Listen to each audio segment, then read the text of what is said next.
right, Lifestyle Management, Chapter 3, and this might be an important one by this time of the semester. We're looking at stress management. Stress is an aspect of life that all individuals do experience, and this chapter provides many actionable suggestions for reducing stress levels and overcoming stress in a more positive way. Now, stress may inhibit academic performance, as I'm sure some of you already know, and thus you, as a student, are likely to be motivated to reduce your stress levels as you are attending school. Some of the topics that we're going to cover include recognizing and understanding the link between stress and the immune system and how each of the neurotransmitters involved in the autonomic nervous system. Now we're just going to really sort of touch on that to sort of indicate that stress, is really just more than stuff happening. It has an impact on the physiological experience of our bodies. Now the autonomic system, this contributes to the body's response to stress, and we'll see in stress and the hazards to physical health in this chapter. Now, understanding the difference between men and women in terms of their stress interpretation and presentation, we're going to see this touched on in types of stressors. Understanding that technology that has been highly beneficial in our modern lives also causes simultaneous increased stress for many people due to never being unplugged. And we're going to see that under types of stressors as well. So let's get started with this chapter on personal stress management and hope that you can get things out of it that will benefit you, both right away perhaps, but certainly in your future academic career and in your profession that you are choosing to follow. So we're beginning with what is stress. Slide 2. So what is stress? Well, stress is the non-specific response of the body to any demand made upon it. The non-specific response, so it just means that there isn't a single thing that happens when a demand is made on the body. There are many, and so we can say non-specific response of the body to any demands put upon it. Now that's according to Dr. Hans Selye. And he was a pioneer in the study of psychological responses to challenge and looked at, so what is it that the body does to compensate for the kinds of demands that are put on the body on every day? Some of these demands are psychological, emotional, spiritual, academic, professional, physical. So in other words, the body reacts to stressors, the things that upset and excite us, in the same way, regardless of whether they're positive or negative. Now that's an important note, because we're going to get into this a little bit, that you can look at stress as being in the middle. It's benign. In order to breathe, when you exhale, at some point you've got to inhale. That stress on your body as you exhale reminds your body to inhale. So that's a good thing. But you can be under stress for positive things. There is positive stress and there's negative stress. So you've got stress in the middle, we got distress and positive stress. And we're going to call this eustress. Now we're going to also touch on is that there's 5 categories of stress. Now there's an acute time-limited stressor, so it's time-based. There's brief naturalistic stressors. There's stressful event sequences, chronic stressors, and distant stressors. Now, these are different sorts of stress or categories, okay? Now, I touched on that stress is benign. It's sort of in the middle. It is what it is. And there's distress, and there's a positive stress, and this is known as eustress. Now, eustress refers to positive stressors in your lives. Now, while distress refers to the negative effects of stress, the heart palpitations, anxiety, procrastination, these effects can deplete or even destroy energy. Whereas eustress is the kind of stress that when we have this stress, we are motivated to get things done. Ideally, the level of stress in our life should be just high enough to motivate us and to satisfy our needs. That's eustress. And not so high as to interfere with our ability to react to our fullest potential. So what causes stress? Well, the general adaptation syndrome, now this is also known as the GAS, this was developed by Hans Selye, and it suggests that our bodies constantly strive to maintain a stable and consistent physiological state. Now this maintain of a stable and consistent psychological state is known as homeostasis. Homeostasis essentially is to try to keep balance, not too high and not too low, not too hot, not too cold, not too full, not too hungry. You know, this sort of homeostasis, balance. The body attempts to restore homeostasis by means of an adaptive response.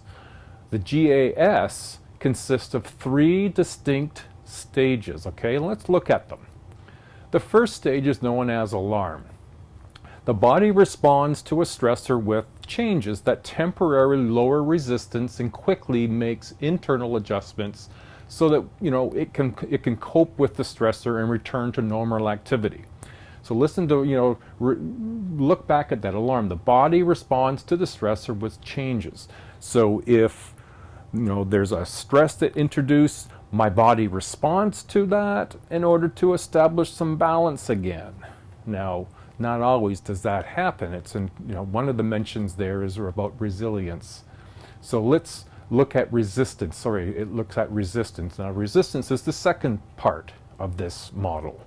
Alarm being the first, resistance is the second. If the stressor continues beyond the alarm and that temporary coping doesn't bring back homeostasis, under resistance, that stressor continues, the body mobilizes its internal resources by trying to sustain homeostasis. The whole objective about combating or dealing with stress is mobilizing resources to combat it, to balance it out to homeostasis again. The problem is, and I imagine you can foresee what the problem is, that if we don't cope with it really well at the alarm state and we introduce the resistance state, that over time we get to the third stage, and that's exhaustion. If stress continues long enough, we cannot keep up the normal functioning. We can't keep compensating for the stressors, and we start to affect our physiological health, our emotional health, our spiritual health, our social health starts to be affected. So how do we look at this sort of model, or what's another model we could consider? The cognitive transactional model of stress. And this was developed by Richard Lazarus and Susan Folkman. Now this looks at the relationship between stress and health. Stress is the relationship between demands and power to deal with them without unreasonable or destructive cost. Remember, it's about balance and returning the body to its normal state.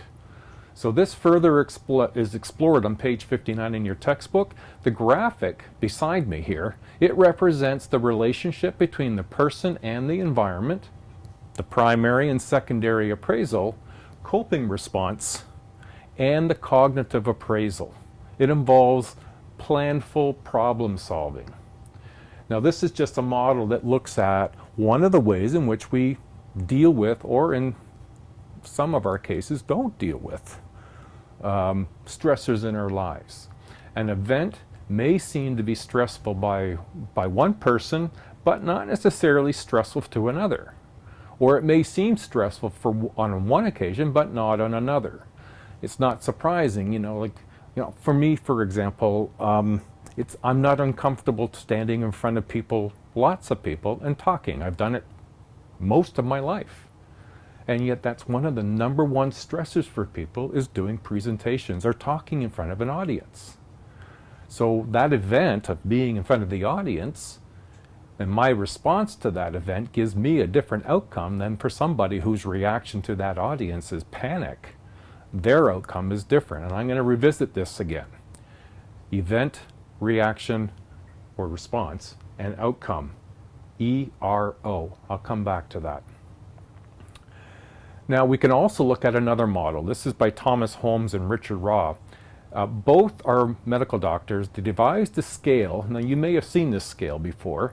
Devised a scale to evaluate levels of stress and the potential for coping with that stress. And it's based on life changes, or life change units, that estimate each change's impact. Now, people who accumulate more than 300 life change units in a year are more likely to suffer serious health problems. Now, if you look at the graph beside me, that's looking at the units, and you can see at the top the higher degree of units and lower at the bottom. Now, bear in mind, 300 of these units in a year, you're going to notice some changes. And chances are, if you're experiencing 300 or more units, you already know about the impact on your health. Now, this is leading us, I guess, to this next point. Is stress hazardous to physical health? Well, I would imagine by now you've probably got the idea that probably, if not for sure, ever-growing number of studies have implicated stress as a culprit in a range of medical problems. Stress is specifically linked in a negative way to our immune system, our heart, and our digestive system. So let's look at this a bit at a time. Stress and the immune system. Psychoneuroimmunology, that's a PNI, it focuses on the relationship between our brain's response to stress and our immune system.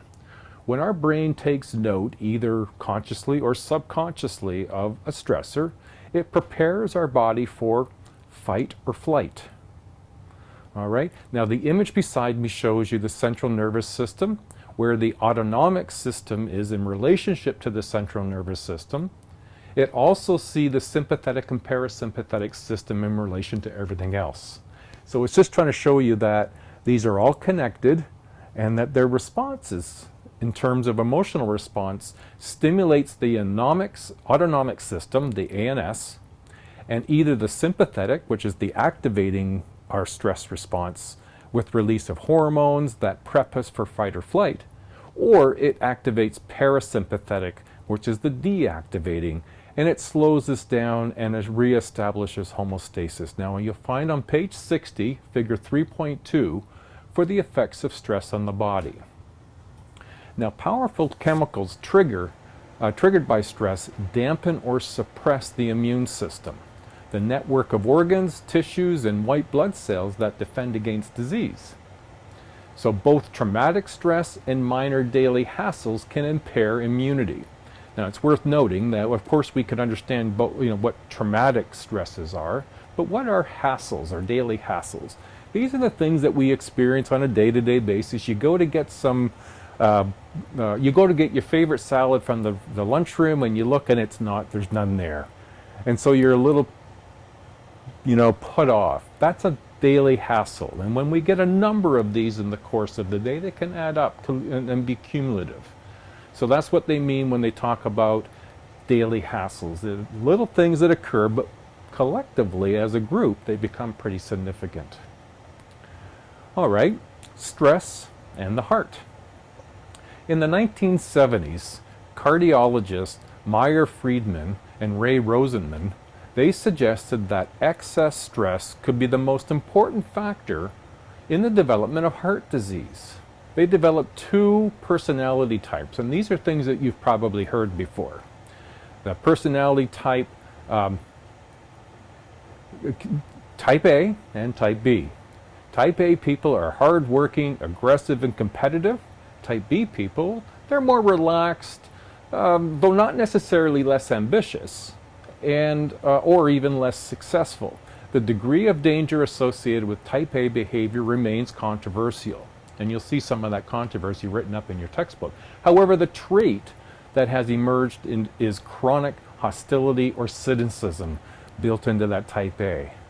Studies also found that altering type A behavior can reduce cardiac morbidity and mortality in post-myocardial infarctions. So the research that was done in the 70s has continued to grow to see the relationship between heart health and stress. And lastly, let's touch base on stress and the digestive system. Simple strategies such as drinking plenty of water. Remember, for women, 2 roughly liters a day, for men, roughly 3. So plenty of water, eating fiber-rich foods, and maintaining an adequate intake of protein and complex carbohydrates can help avoid stress-related stomach aches. Overeating and ingesting too much caffeine, I'm one of those people, and sugar, not so much me, when under stress should be avoided. Now, I don't drink coffee for stress. I drink coffee all the time. Sugar, not so much either, but you can find that people do tend to drive or move towards simple sugars and simple carbohydrates when they're emotionally affected by stress. So is stress hazardous to our psychosocial health? We can see that there's a relationship between stress and physical health. What about psychosocial health? Stress is normal, and that's a really strong emphasis that I need to make.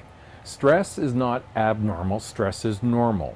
Everyday experiences within acceptable limits can play a positive role in our lives. Stress becomes distress when symptoms such as moodiness, irritability, depression, anxiety become an everyday occurrence.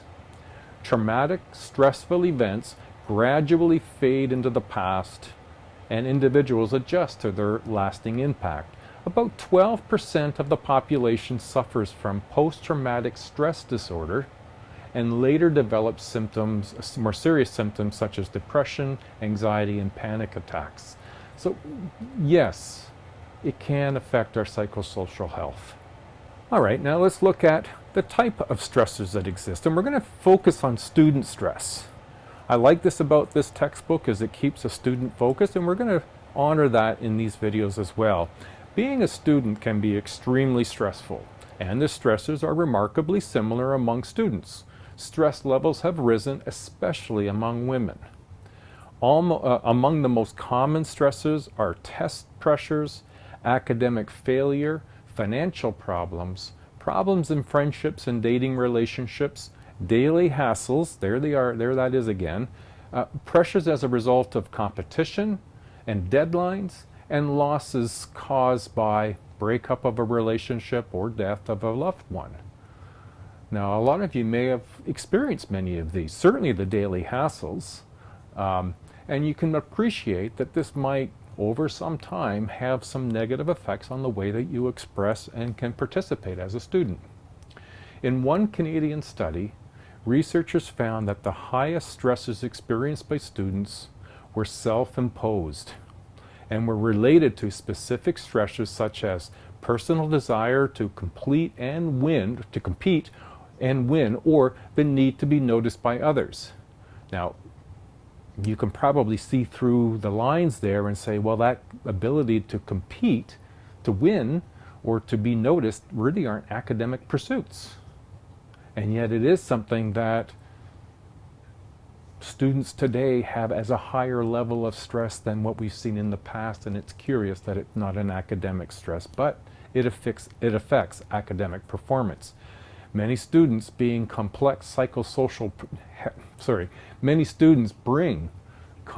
psychological problems with them to the campus. Students aren't simple anymore. I mean, being a student isn't simple anymore. Might be a parent, might be carrying a job, might have, of course, the academic responsibilities. There may be other mental illnesses or problems. There could be family issues.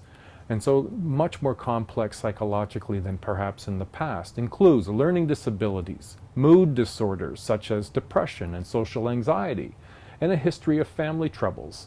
In some First Nation and Inuit communities, young people have dealt with high rates of suicide and grief over multiple losses and disruptions in lifestyles. All of this can contribute to making academia much more challenging than maybe it should be, or ought to be, but there it is. And as educational people, we need to be more focused on that. It's part of the reason why that many academic environments like Georgian College has student services to help students over some of these issues. Students have said that they have reacted to stress physiologically, emotionally, and behaviorally or cognitively. And so that certainly shows the the roundedness of what impact stress can have.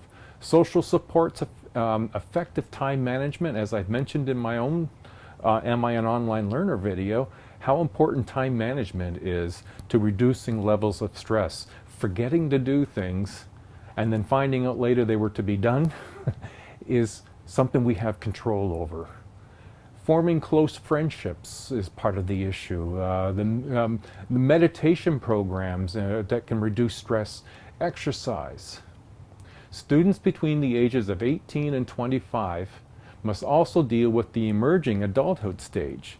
And it's important to be aware that the brain may not always grasp the long-term consequences of one's actions. Now, that's not a negative point being brought out to young people. Part of the growth and the brain development that occurs in young adults is this growing awareness of what I do today has an impact on me in 20 years, in 30 years, in 40 years. And so that becoming more aware of is huge. I remember just a couple of years ago, I was talking with some students and they were going through their Facebook and deleting a bunch of stuff. And I said, what are you up to? Well, we were taking, more caution about, our future and the pictures that I might have on Facebook and my employability. My employer might find out, and so I need to take more responsibility. It's just that we haven't always been aware of the level of impact that our current choices have on our future. And it causes a great deal of stress for some people. So let's look at some of the other elements that can be a part of not just students, but all people. And one of that is relationship stress. Now, some students recognize that relationship breakups are quite common as young people move from adolescence to young and middle adulthood. They address their challenges by talking to family and to friends and taking advantage of visiting the counselors that might exist within the college system, exercising, or praying. Or they move forward from the experience. So you can see that students do see the value of physical exercise, seeing the spiritual and the social element about their lives to help with stress management. Other students find themselves dealing with complicated grief, an intense and extended period of grief that is also often limited to the loss or death of a family member, friends, acquaintance, or partner relationship. And so it's important to look at that complexity. Key characteristics include a sense of disbelief, anger, bitterness, recurrent intrusive thoughts that keep infiltrating what else you're trying to do. There they are. Intense yearning and preoccupation of thoughts of the person they are involved with. Now, relationship stress, of course, can be very encompassing, but then there's also financial stress. These are the things students can do to manage their financial obligations that post-secondary education demands, such as taking advantage of scholarships and bursaries.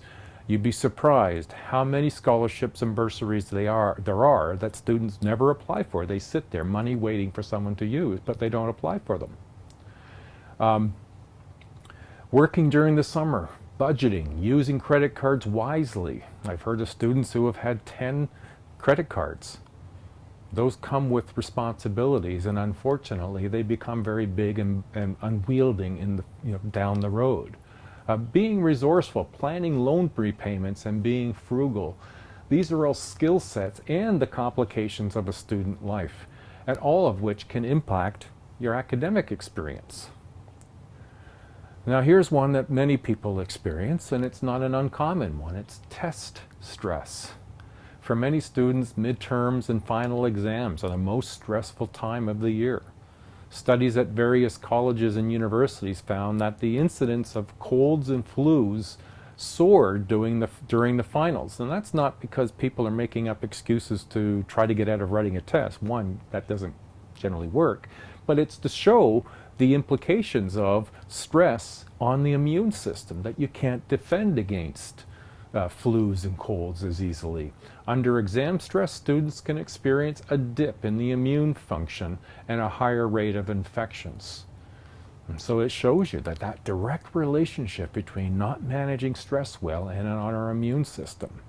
The students most susceptible to exam stress are those who believe they'll do poorly and who see tests as extremely threatening. Now, again, it's an emphasis, I guess, that we can remind you that how important self-talk is. You know, take out a piece of paper and write down the things that you say to yourself at the onset of a test or a due date, or, you know, that will give you some tips as to what you might need to do to combat that kind of thinking. Now, one of the ways to diffuse stress is through relaxation, such as controlled breathing, meditation, progressive relaxation, and guided imagery, and yoga. Now, one of the things that I've used is what's called 5-5-5 breathing technique. And this is a strategy to help reduce anxiety and stress because it has a specific function. What you do is you inhale to the count of 5 slowly.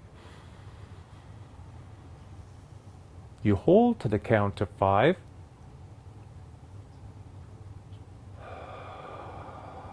Exhale to the count of 5 and do it 5 times. Now there's a few things happening here. 1, it slows your breathing down. 2, it gives you oxygenated blood, better oxygenated blood going to your brain to enable your brain to work more fully and completely. 3, it's distracting your brain from thinking about what's on your mind into counting. And it gives you an opportunity to slow down. Now that's only one strategy. There are many, and I'm going to go through some. Another strategy is to begin preparing for midterms, finals, and papers early to transform stress into resiliency. Now I've mentioned this in my Are You an Online Learner video, and looking at mapping out your schedule, putting it into calendars, keeping track of things, not just putting in your due date, but putting in your start date so that you can get started early, and that will help. Having a textbook, putting your notes together, highlighting, using sticky notes are all the things that you can do to prepare for exams and papers and getting your work done, and it certainly makes a huge difference. Some of the other stressors that can be experienced, and not just by students, one would be discrimination. Discrimination can take many forms, some subtle, some much more blatant, and some are even as extreme in terms of violent. Since it can be hard to deal with individually, discrimination is a particularly sinister form of stress.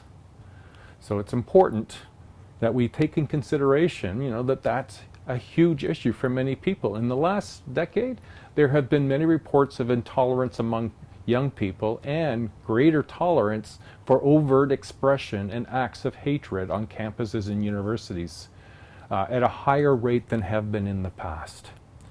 In more recent study, researchers found that classroom interventions must be supported by experimental learning outside of the classroom. Brief exposures to issues was not sufficient to change homophobic beliefs. So what they're getting at there is it wasn't just that you needed to read about homophobic discrimination, but you needed to be out and experiencing with people of greater diversity to learn and to better understand issues to avoid homophobic beliefs. Aboriginal students don't see themselves, or their culture reflected in the curriculum that's being offered in schools today very frequently. And as well, there's not enough positive role models in the academic and educational system. They do exist, but in relationship to the number of First Nations and indigenous people, not nearly enough. There are environmental stressors that can affect people. Natural disasters such as blizzards, earthquakes, floods, hurricanes, volcanoes, and man-made disasters such as chemical spills, nuclear reactor meltdowns, oil spills, wars. These all cause stress. These are environmental stressors, and they can leave deep psychological scars, especially within any school system. Certainly in Canada, could be more diverse with people from all around the world who may have families who exist in parts of the world where some of these environmental stressors were occurring. The most commonly occurring psychological system reported 1 year after terrorist attack at the World Trade Center in New York was post-traumatic stress disorder. Other psychological problems associated with terrorism included high levels of anxiety, deep sadness, fear, irritability, anger, sleep disorders, and difficulty concentrating. Researchers suggest that we need to be especially watchful for the mental health consequences of mass violence, as it can affect families and entire communities for generations. Now, perhaps you've been watching and reading about the Parkland, Florida shooting and the student response. This student response is considerably different than what we've seen in other schools where mass violence has occurred. And it's becoming very powerful. But it's a response, taking control, if you will, a response to these stressful experiences. Now, another strategy is what's known as cognitive therapy, and it's an effective treatment for PTSD related to terrorism. It's changing the thinking associated with traumatic experiences. Illness and disability as another area of stressor. Minor illnesses and, to a greater extent, chronic diseases can increase stress. A common source of stress for many college, university students is a learning disability. One, it's invisible, and so people can't see it, and so there's a belief that somehow it doesn't exist, and that level of not believing or that level of not understanding can cause an awful lot of stress for people. Now, another stress which has been emerging is what's known as technostress. Now, you may not have been familiar with this, but technostress is the modern disease of adaptation caused by people's inability to manage the new computer technologies in a healthy way. Affected individuals experience either a feeling of anxiety or mental pressure resulting from struggles to embrace computer technology or stress from overexposure to computer technology. You've probably experienced it yourself. In some degree, I do. I'm not short on technology.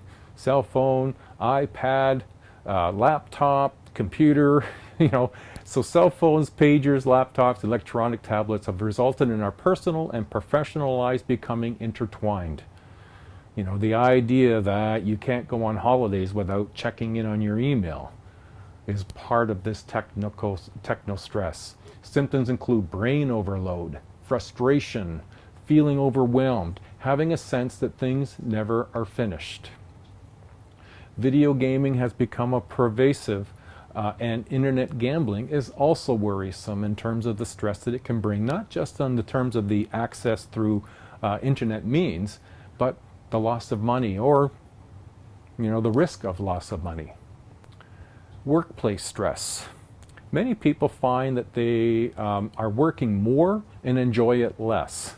The workplace itself can contribute to stress. Whether that is in the amount of time that we work, the level of work we're expected to do in the same amount of time that we've had in the past, all can affect us in terms of the stress effect. Work itself is not hazardous to health. Attitudes about work and our habits related to how to work are the true threats. People need to choose work wisely. All right, now to some of the more helpful stuff perhaps. Stress survival. Sometimes we respond to stress or challenge with a self-destructive behavior such as drinking or using drugs. Now, defense mechanisms, these are some of them here. These are psychological devices. They're based on Freud's work, and they're another response to stress that we may engage in. Some are healthier than others. You'll find on page 68, table 3-1, something like this in your textbook that will give you a little heads up. The key to coping with stress is realizing that your perception, do you see the stressor as something that you can influence or is solvable or not? And your response, what can you do or what don't you do, to the stressor are crucial to your ability to solve it. Changing the way you interpret events or situations, a skill called reframing, makes all the difference. So what's important here isn't so much, and I'm going to come back to this a little bit later, it's the event happens, whatever that is. The test is going to happen, the assignment's going to need to be handed in, The relationship may end, these events occur. It's your reaction or your response to these events that affect your outcome.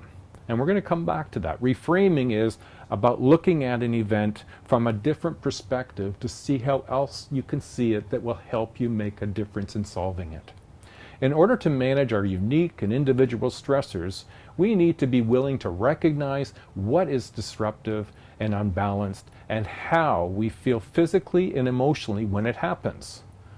This is where journaling can come in big helpful ways. Finding ways to regain equilibrium when life presents unexpected challenges can help lower our stress levels. There's a variety of simple exercises that can stop stress building up. Now, I'm going to go through a few of them. We'll go through them kind of on the quick, and then we'll revisit a few a little bit later. One is deep breathing, and remember, I used the 5-5-5 as an example. Refocusing. Forcing our minds to focus on other subjects. So rather than getting bogged down with stuck on something that is really bothering me, taking a moment and thinking about something else is that refocusing and can offer a bit of a break from stress.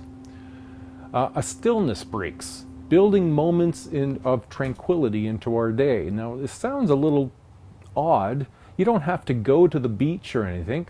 Stillness break is just you taking a moment to put all devices down, turn them off if is better still, sit, breathe, relax, and regain some focus and some stability. That stillness break periodically through your day can happen anywhere. It can happen in the hallway, in the cafeteria, in the library. Please, not in your classroom. Okay, now another one is stress signals. Learn to recognize the first signs that your stress is loading and is getting out of hand. This is about being a little more self-aware about when things start to change for you to the worse. Reality checks. Put things into proper perspective. Sometimes we see things to be worse, harder, more difficult than they in fact are. We've built up this into something maybe more than it is. We need to take a reality check and view this for what it is. Stress inoculation. Now, I know this looks a little precarious. Stress inoculation is not a needle. It's cognitive behavior management. Dr. Donald Mickelbaum out of the University of Waterloo introduced this about 20 years ago. It's a rehearse where what you do is you create the visual rehearsal in your mind of everyday situations that you find stressful, and then replace it not with what you've always done, come up with a better solution and visually rehearse it over and over again. It's not unlike if you've been watching the Olympics, where some of the skiers, for example, will stand at the top of the hill and will visually repeat the course they're going to go down. They're visualizing and rehearsing. Now in stress inoculation, it's essentially the same thing. Now this next one is one that I'm sure you would be familiar with. Laughter. Humor counters stress by focusing on comic aspects of difficult situations. Laugh. Laugh like nobody's watching. Spiritual coping. This could look like prayer for some people, or reflection on your center or your meaning in life. Exercise. Exercise is a huge stress reliever. Anaerobic is the most beneficial, one which you increase your heart rate and increase your breathing, is one that does the best for relieving stress. Eating well and eating healthfully, a huge benefit. And I've mentioned it before, and I'm going to mention it again, journaling. Putting your feelings into words for your eyes only. Remember the gratitude journal I mentioned? If you're interested, please let me know and I can email you some information, resources on gratitude journals. So how can I manage my stress? Seems like it shouldn't be so hard, and yet sometimes it is. Relaxation is the physical and mental state opposite to stress.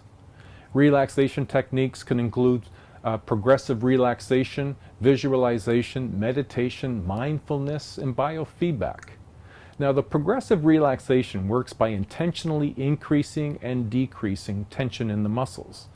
Now, I'll post in this week's folder a little, tip on how to do progressive relaxation. Essentially, you find some place to lie down and then follow the instructions. Now, you could sit in a chair as well. As long as you're comfortable and relaxed, can get into a relaxed state and can tense muscles and relax them. Visualization or guided imagery. This involves creating visual or mental pictures that calm you down and focus your mind. For me, there's a spot in Algonquin Park that I go to periodically, and I first went to it 25 years ago. And so when I want to get to a happy place, I use visualization, and so I imagine myself being on that rock, in that lake, at night, when the sun has been on the rock all day.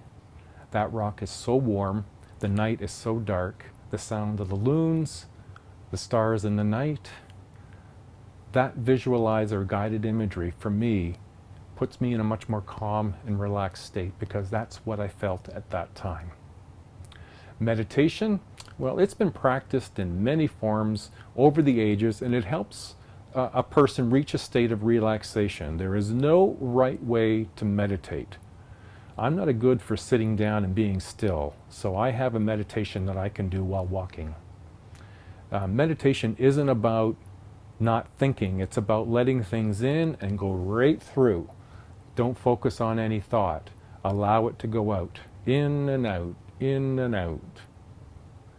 Mindfulness, well, this is becoming more popular in the last few years. It's a modern day form of a really ancient Asian technique that involves maintaining awareness in the present moment. Mindfulness keeps you in the here and now, thinking only about what is rather than what should be or what it could be. And so it's about being present in the moment. It's a lot like meditation, but it's a slightly different strategy. Now, biofeedback has been with us a long time. It's a method of obtaining feedback or information about a physiological activity occurring in the body. The goal for stress reduction is a state of tranquility, usually associated with brain production and alpha waves. And so what you're able to do, some of the old versions, like the image I have here, these were around measuring alpha, delta, and theta waves. And the idea was to try to produce more alpha waves.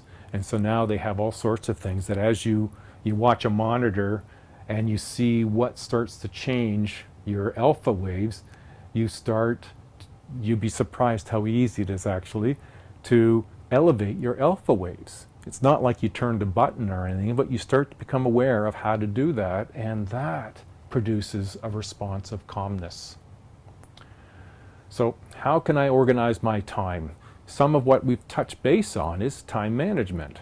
And time management involves skills that anyone can learn, but they require commitment, they require practice to make the difference in your life. You can't just say, well, I'm going to be a time manager, and you will be a time manager. You need to practice. Useful time management techniques for students include some of the following. Schedule your daily time, listing specifically what you need to do that day. Now, I mentioned that in the Are You an Online Learner about keep a calendar. Mark down when things are due, when you need to start them, and make a list of all the things. Develop a game plan, set daily and weekly goals. This is just to keep you on track and keep you on top of things so things don't get forgotten and don't get, oh my God, it's due today. Develop a game plan. 3, identify time robbers. Several days, keep a log of what you do and how much time you spend doing it. For me, sometimes YouTube can become a bit of a time robber. Or TV can sometimes, watching sports can be a time robber. I have to balance out how much of that I do with the work I have to do. Creating these videos, for example, takes a long time. Probably each video takes between 8 and 10 hours to fully develop and post. I do 8 videos a week. Well, there's 80 hours. That's a lot. I do a lot of work to create these. And so I have to be sure that I don't spend too much time on the TV or on YouTube. I have to make sure I keep at my task. Now this one applies to online and doesn't. Make the most of classes. Now, you're not in a class when you're online, but I have said you need to do about 3 hours of work, and I've been checking, and a lot of you aren't.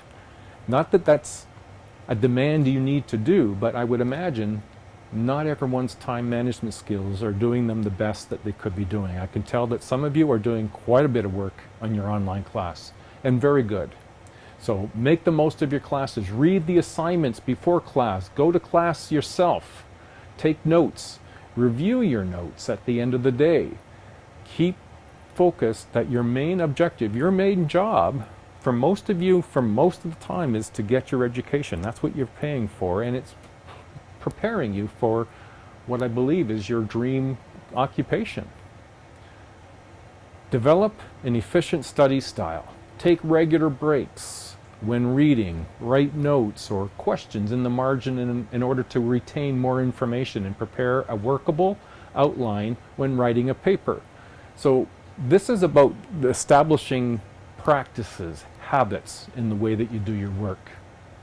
Focus on the task at hand rather than worrying about how you did yesterday. How you did yesterday was yesterday. In most of the cases, we can't do much of what we did yesterday, but we can really do what we plan to do today and commit to that.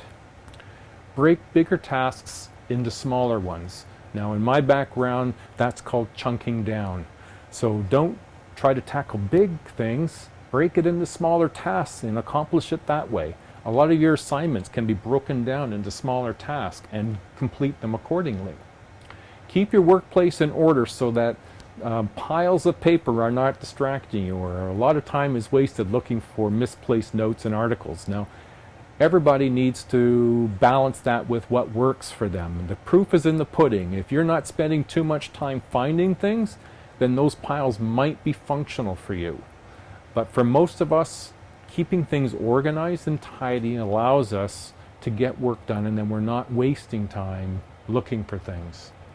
Lastly, and this is something that we probably all have a little bit of, it's overcoming procrastination. Putting off until tomorrow what should be done today is a habit that creates a great deal of stress for many students. It also takes a surprising toll. Now, I am aware of that. That's why I reminded people in the Am I an Online Learner that there are no extensions except for 3 reasons. It's to limit the number of calls and emails that I get that ask for things that are time management related issues. The 3 most common types of procrastination are putting off unpleasant things, putting off difficult tasks, and putting off tough decisions. To get out of procrastination trap, keep track of the tasks you're most likely to put off. Think of alternative ways to complete these tasks. One of the strategies is to do what you least like first. That's a strategy that I do. I have 5 things ahead of me. I do the thing I don't like to do. I do it first. Then it's out of the way. I don't wait for it and wait for it and wait for it and find ways not to do it. And you can concentrate on the tasks you enjoy after. Now, this isn't a complete list of how to overcome procrastination, but a lot of the things we chatted about and I highlighted, and it's in your textbook, are things that you can do to reduce stress. And by reducing stress, you might see the value to getting things done, balancing, taking breaks, assigning yourself tasks, breaking down your day into manageable tasks that procrastination may not become an issue for you. I hope you found this chapter helpful. I enjoy it. It reminds me of things I need to do for myself. All right, everybody. Good luck and keep up the hard work. I hope those of you who are doing assignment A are getting to work and getting your data collected, and I hope you're starting to see even a little bit of where you want to go. All right? So good luck, everybody. Bye for now.